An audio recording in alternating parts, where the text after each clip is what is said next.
Right. What's happened is we've signed a bunch of people, but also what happened after that last show is we fell in size because we went down from 59 to 58 in our home region, and you had 59 because of the way they changed the sizes. So we've fallen, whereas in the previous game we wouldn't have fallen, but because of the way they've redone the sizes, we have fallen because we're like in the 50s across the board. So we wouldn't, but we're small, but we wouldn't have been in 2016, but 2020 we've fallen. Why have we changed this? I don't understand it anyway. So it's week 2 in January, building towards Genesis, and this is our pre-show match with some of the female UK talent we signed: Rhea O'Reilly, Eden Black, Jet, and Jenny Shadeen. Rhea O'Reilly gets a 13, Eden Black a 29, Jet a 26, sorry. Jenny Shadeen 19. All the gimmicks go very good, great. That's great. Get to 25. Jet picking up the win. That's great. Coventry's loudest. And we kick off. Why is this not doing better? Like, why is this not doing better? 71, it should be higher. Its popularity is huge. I'm rating this on overness.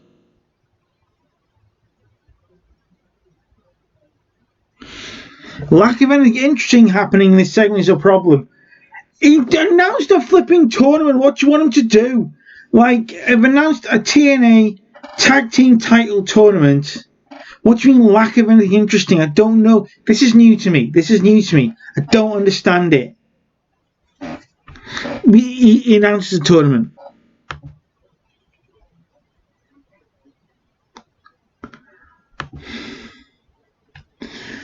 Then we get a tag team match. This is to see, remember, if they win this, Scott Hall gets a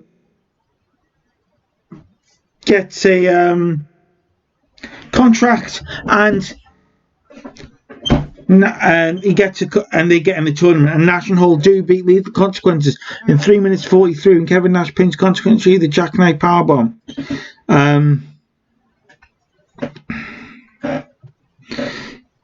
Consequences Creed was by the worst performance, and Scott Hall get out. Scott Hall 66, Kevin Nash 70, Black Machismo was 61. The match got the crowd hotter. Good. Get to 59. It's about right. Then the music plays.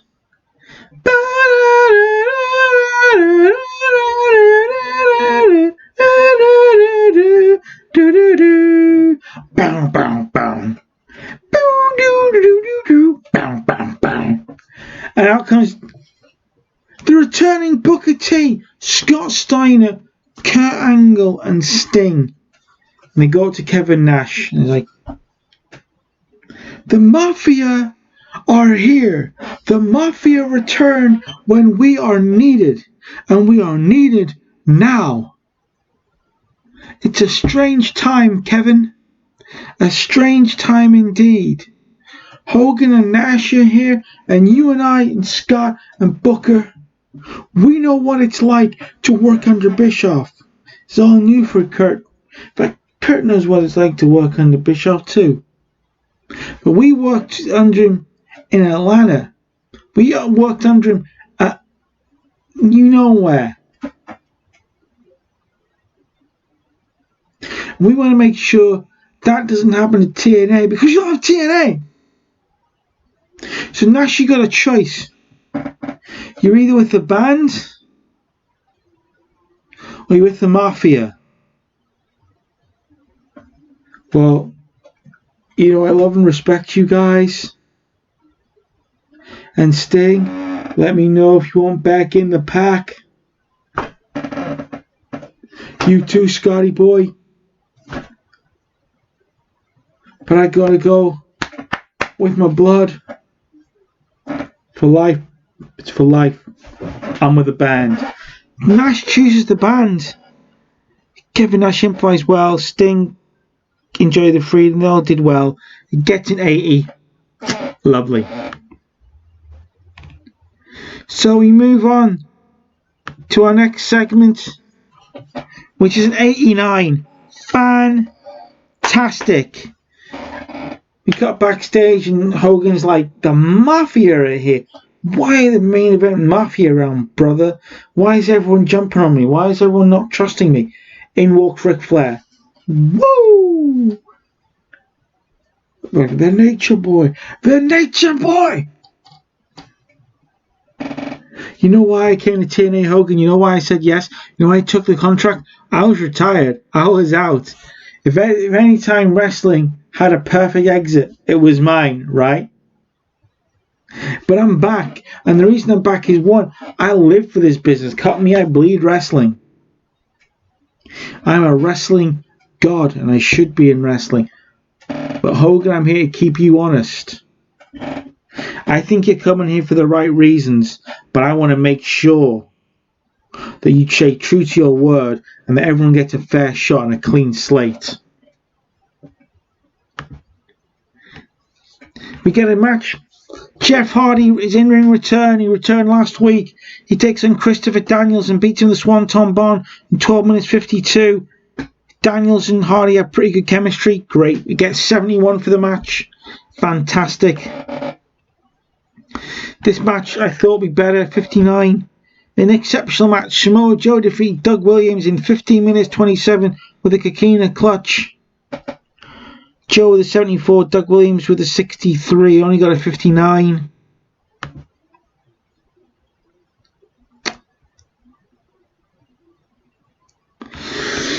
Hogan goes into the main event Mafia locker room and he goes, if you're back, if you're here, the main event Mafia are a thing, I'll put a team together.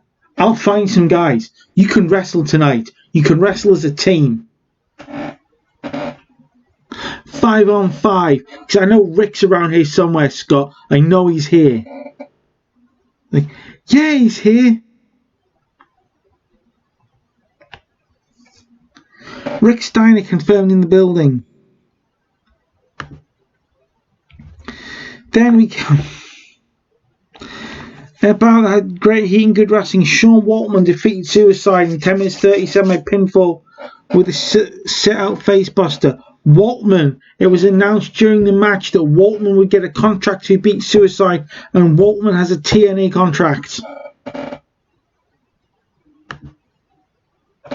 Then we cut backstage. We're not meant to see it, but it's just a parking garage, and Eazy-E is chatting with somebody in a car through the window, and then out of the car gets Diamond Dallas Page.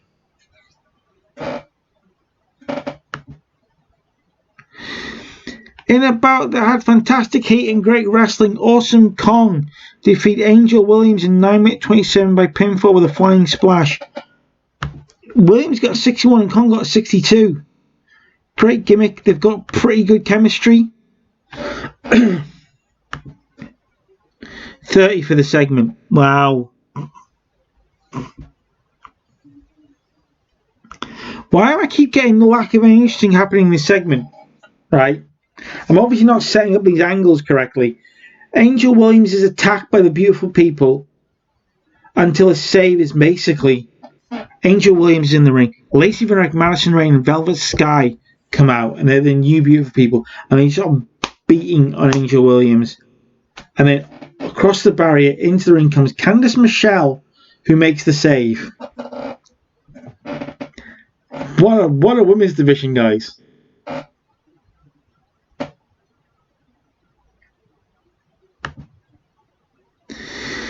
In another match that was disappointing, Chris Sabin defeated Brutus Magnus in 5 minutes 35 a pinfall with a cradle shock. It probably because it was too short. I would have done much better if it had been longer. But I basically had 8 minutes left. So I was like, let's have a match. Brutus Magnus, Chris Sabin. Slide it in there.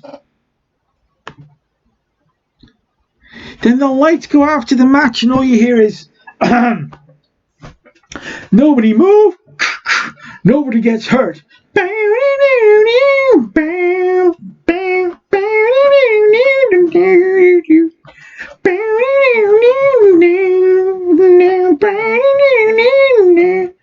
That's right. And the James, BG James, and the B to the G. And you remember this one. I remember because I know it ends with the gang, because together we are the James Gang. And the James Gang returns, and it's a poor gimmick for BG James. No. Kip improvised masterfully. It's 58.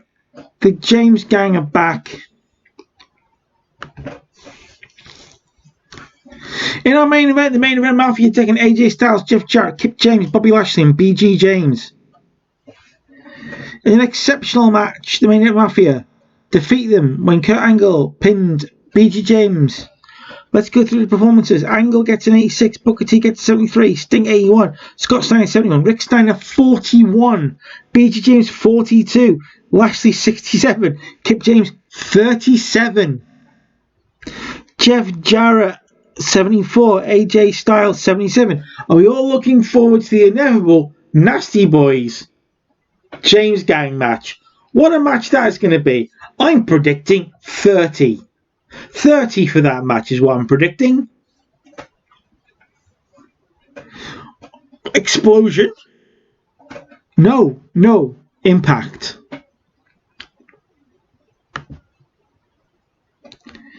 And then after the match, it's happening earlier than it did in real life.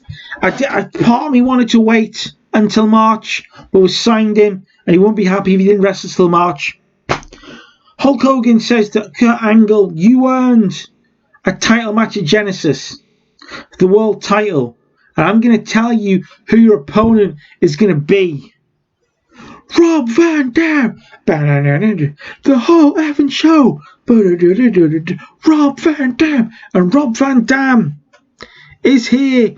Kurt Angle, Rob Van Dam, Rob Van Dam, Rob Van Dam gets a 70. Now, I really feel like this should be in the 60s. 67. And because we dropped, we don't get any growth from that. The show didn't result in any popularity changes. But that is a better show. It's a better show. And as tradition, we're not going to show you Explosion because nobody cares.